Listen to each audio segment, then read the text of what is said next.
In this video, we're going to talk about short-term gratification and long-term or delayed gratification, let's call it. And we're going to look at some examples here, examine certain things, some things. We're going to try to get up to some high balcony and just observe what is going on. What is going on when we seek and fulfill short-term gratification, and when we delay that gratification, and what are the consequences, because for every action there's a reaction. That's just the laws of universe, laws of creation, right? For every action there's a reaction, there's a karma. So when you do something, something's gonna happen as a result. When you take an action, some result is gonna happen as well. So let's take a look here at short-term gratification. I'm going to use let's say eating a dessert, really delicious dessert, something that is your favorite dessert. Back in those days it was cheesecake for me. I would kill for cheesecake. I would be in ecstatic pleasure with cheesecake. So let's use that, and let's use sexual pleasure, for instance. Let's say you're having sexual pleasure, and you're just kind of having fun, right? You meet someone and you guys are attracted to one another physically, and you have sex, and it's wonderful, and it's a nice experience, and at the end there's a mutual orgasm, let's say, right? Release of semen and fluids, and let's say let's use those two examples as short-term gratification. So what happens is we perceive reality through our six senses. It's not five, but six senses. We perceive them through sight, touching, smelling, tasting, and hearing, and thinking. Okay? Thinking is a sense also. So six senses. That's how we perceive reality. So let's take a look at the cheesecake, for instance, right? It appeals to three senses. Actually, four senses of the six. It appeals to your taste, because when you eat it, it just tastes so good. It's got these sugars, it's heavy with flavor, and you've got the biscuit at the bottom and the cheese. You eat it and it's wow, like it can also, if you're really focused on the taste and you're really in the moment of it, you could get lost in the ecstasy of it, right?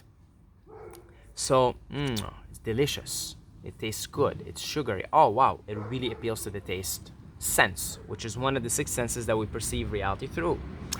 Another thing is the smell. Now, cheesecake does not have exactly the most appealing smell, right? Maybe something you cook has the smell, but let's say it also appeals to your smell senses. Let's say you really like that smell of the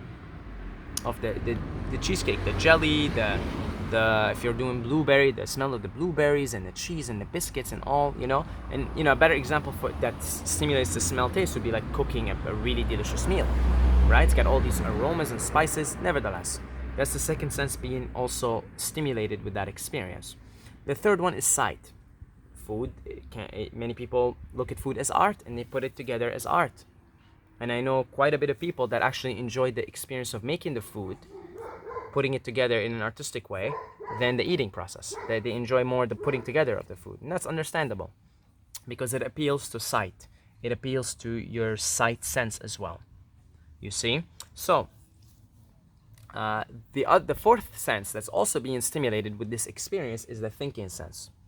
What does that mean? It means you wake up and you're gonna eat the cheesecake later after work, and you're constantly looking forward the whole day. You're looking forward for that cheesecake. Oh my God, I cannot wait to go home. Cannot wait to make the cheesecake and eat it. Have the whole experience. It may take you 3 hours from start to finish. I cannot wait for that. Wow. Oh my God. It's gonna be amazing. Oh, I cannot wait. I cannot wait. Right? You start to drool, and you even feel the taste there and the smells, and wow, you're like, oh, I'm gonna make the best aesthetically appealing cheesecake ever. That's the thinking mind, which you're also perceiving reality with. So you put the experience on a pedestal. You put it so high on a pedestal that when it actually comes to the experience, it turns out the acquisition of this desire is much less fulfilling than the perception of what that experience was going to give you. You see, you thought that experience was going to put you in a state of nirvana, and you put it on such a high pedestal. This is going to be the best thing ever. But when it comes to it, you make it and you're excited. There's the anticipation, and then comes the eating. Wow, delicious, right? First bite, amazing, smells, tastes, looks, wow. But as you take bite by bite, it gets less and less and less appealing. And so this is actually when we're caught in the food addiction patterns, is when we're trying to recreate the pleasurable, very pleasurable sensations of the first bite. Okay? So then we keep eating and eating and eating and trying to get to that first bite again. So it turns out that experience which you have used your thinking mind, which is another sense to perceive reality, it turns out the acquisition, the putting on a pedestal of that experience, and then the fulfillment is nowhere near as the anticipation phase. So there is even disappointment. And this is where, Buddha's Four Noble Truths come in handy. It says the first noble truth, life is unsatisfactory. And then noble truth number 2, desire and attachment to the fulfillment of the desire is the cause of this unsatisfactoriness. You're unsatisfied. There you are, unsatisfied. You've been thinking about this experience all day. It's on a pedestal. And then when it comes down to it, you've fulfilled, you've given gratification to your senses, but then after you've got some dopamine as well. Don't forget about that, right? Which may last for an hour after even. Some foods can really, shoot up the dopamine levels. But what goes up, this is the laws of nature, what goes up must come down. This is very important. What goes up must come down. Inevitably, it's going to come down. So,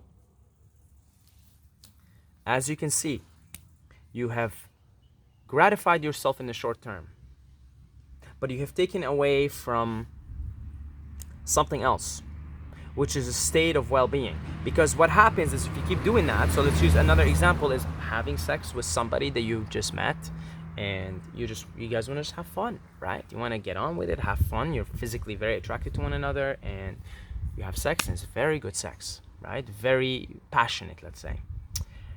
And at the end, you come, your partner comes, and it's beautiful and it's wonderful.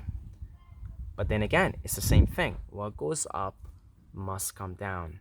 And so once the desire is fulfilled, you go through this period of heightened happiness and dopamine and all the chemicals that are exchanged, and then it begins to go down again, and then the craving process begins again. But of course, whenever you're releasing, and you're releasing every time you have sex, and you're releasing vital energy, life force energy. You see? So it's actually exhausting you in the long run. And in your teens and 20s, you can easily get away with this. But as you get older, it just becomes not feasible for you to be releasing like that if you're a man or a woman on a regular basis.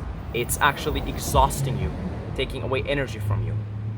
You see? So what these cycles that we're caught in, these short gratification cycles, what they do is they actually ultimately take away from something else, the delayed gratification. And what is the delayed gratification?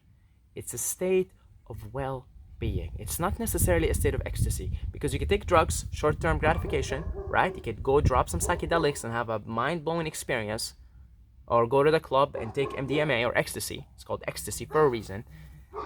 You can have an ecstatic experience, sexual experience. You could do all these things. You could have these short-term pleasures. And they're ecstatic, and that's why we get addicted to them, because they're ecstatic. They bring us to this place which we are actually in natural state is bliss, Satchit Ananda. Absolute existence, absolute knowledge, absolute bliss. That's our natural state. So they can bring you to these states, these short-term loops, gratification loops, cycles, which ultimately make you want more. So you want, next time you want that cheesecake again. You want to have that sexual experience again. You want to take that drug again, you see? Because of the ecstasy it puts you in. Because the world we live in is relatively mundane. It is actually mundane, and for most people, it's actually a sea of suffering. You see? But that's taken away from delayed gratification, which is a state of well-being. It's a state of peace. That's what it is. It's not ecstatic. However, it has the potential to become ecstatic the more you cultivate the energy. You see, the more you cultivate it, the more you delay the gratification, the more, you work with the energies, the more you allow them to cultivate themselves, then you get to a state of well-being and peace. That's delayed gratification. And possibly, not always, possibly a state of ecstasy. A state of ecstasy. And whenever you do get to those states of ecstasy and bliss, just by delaying the gratification, often they will last you longer. And the come down isn't as rough, it isn't as bad from it. Because when you come down to what? Peace and harmony. Because you sort of set a sort of a standard. Like, for instance, if you're cultivating the life force, the semen, the creative fluids, okay, you're not having that boom, that, oh my God, right? Although you could, if you cultivate these energies, but you're not having it, let's say. You're not taking the shortcut. But in the long run, you could keep raising the energy, raise the energy, and you can actually raise it to your third eye and then your crown chakra, and you could have blissful experience just sitting in a garden. You could just be like blissed out of your mind. You see? Because you're getting closer and closer to the nature of self, which is pure energy. It's in a state of bliss. It doesn't need anything. It doesn't need short-term gratification. It doesn't need any of that. It is naturally in a state of bliss. Sat Chit Ananda. That's the nature of true self. Absolute bliss, absolute existence, absolute knowledge, absolute bliss. So now, am I saying not to get involved in these things that are short-term gratifying? Not at all. Life is an experience, and it's nice to experience the whole spectrum, you see. And there's a concept in Hindu tradition called the vairagya, which is, you continue to act upon your desires until they just naturally drop out, because you're more interested in something higher, a higher source of pleasure. Let's say helping people, serving others, that's a higher source of pleasure. That's going to sustain you longer. It's going to plug you in longer. It's going to plug you closer to the source energy. It's going to elevate you more. So when you do these things and you sort of, you delay the gratification. You say, well, okay, I'll have the cheesecake now, but I'll only have it once a week or once a month. Fine, I'll have it now. I'll delay it. I'll experience it. I'll enjoy the taste, the smells, the aesthetics. I'll make sure I prepare my food with lots of love and joy, right? And you say, well, I'll do that, but from the other 6 days of the week or the other 29 days of the month, I'm not going to do that. I'm just going to delay the gratification. I'm going to observe my craving, and I'm just going to let it pass, because everything is passing. Because if you observe nature, change is the only constant in life. You see? So the more you do that, the more the energy cultivates, the more you begin to bring out the true nature of yourself, which is Sat Chit Ananda, absolute knowledge, absolute existence, absolute bliss. You'll start getting smarter. Intuition is enhanced. There's a sense of peace, well-being, consistent energy. That's very important. Consistent energy. You're not going on a high, then a low, and a high, and a low. Because all this up and down and bang and bust, they exhaust you in the long run. In the medium and the long run, they begin to exhaust you.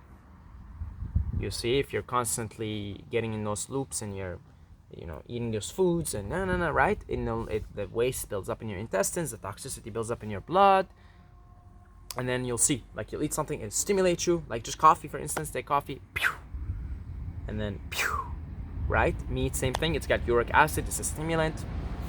So anytime we engage in stimulants, we're setting ourselves up for this. Because we're just looking at the balcony, observing what's happening. We're setting ourselves up for what Buddha would say, unsatisfactoriness, dukkha. High, then inevitably the low, and then the craving again, the cycle again. So you do that thing which is harming you in the long run. Okay, so it's about delaying the gratification here. It's not being owned by your senses, but owning your senses. So, hopefully this video was insightful and useful to you guys. I want to thank the Patreons for your continuous support. I love you guys so much. Mwah. Here's a big kiss for everybody watching this video. I love every single one of you. And thank you to the Patreons for your continuous support. If you'd like to support us on Patreon here, I got a link down below in the description. I also got one-time donations. You could do PayPal, one-time donations there. I appreciate it. You don't have to, just keep watching. I do this just for the hell of it, because that's what a Saeed does in this game, and I will see you guys in the next video.